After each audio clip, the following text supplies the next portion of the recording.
Another economic update. Today is April the 6th, 2018.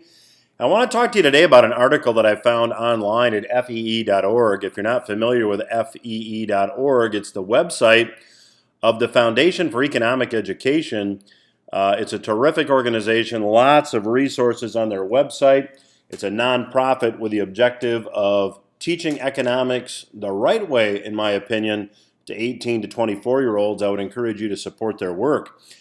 There's an economist that writes for FEE, the Foundation for Economic Education, by the name of Daniel Mitchell. And he talks about the fact in this article that high-earning taxpayers tend to move from states with high tax burdens and land in places where the taxes are more favorable. He also said that welfare recipients, not surprisingly, move to states with bigger handouts, but we'll talk about that a different time.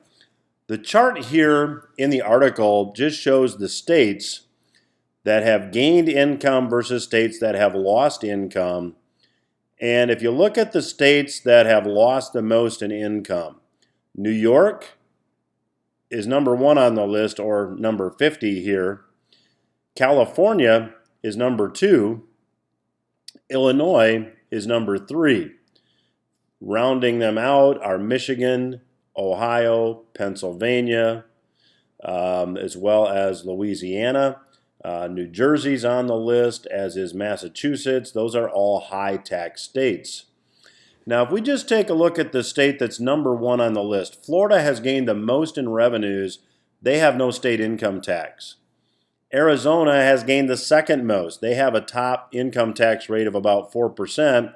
Texas is third on the list. They have no state income tax.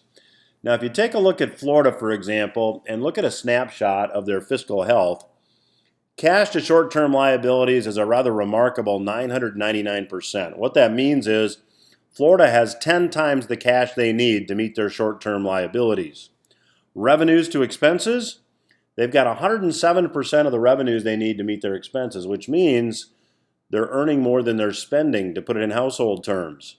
Also, to put it in household terms, if you look at their long-term liabilities to total assets, they've got 34% of liabilities to assets. If you have $1 million in assets, Florida would have $340,000 in debt, and their pensions consume 22% of their income.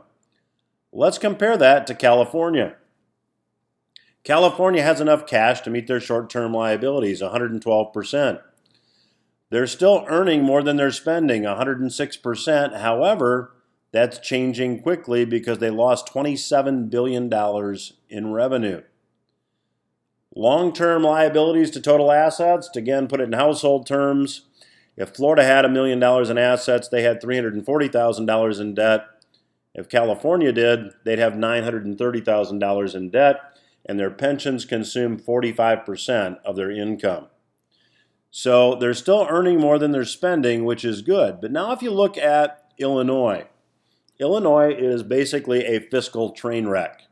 They don't have enough in cash to meet their short-term liabilities. That means bills are going unpaid. They're spending more than they're taking in. They're spending more than they're earning. You know that if you do that, you're going to burn through equity, or you're going to borrow money. Illinois has been doing that because their long-term liabilities to total assets are 317%. That means on a household basis, if you had $1 million in assets, you'd have $3.17 million in debt, and their pensions are consuming a very large amount of their income. New Jersey comes in last. They're doing okay with cash, but look at their long-term liabilities to total assets, 360%. And they've only got 91% of the income they need to meet their expenses, and pensions are, again, a big burden.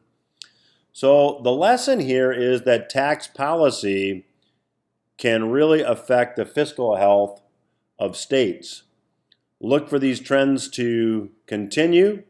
Look for New Jersey, Illinois, eventually California, and New York to probably seek federal help to meet their income needs, their expenses. The federal government obviously doesn't have any money either. So when you take a look at debt, it becomes a really, really big factor, and it's something we have been warning against for a very long time. That's today's economic update. I'm Dennis Tubbergen. It is April 6th.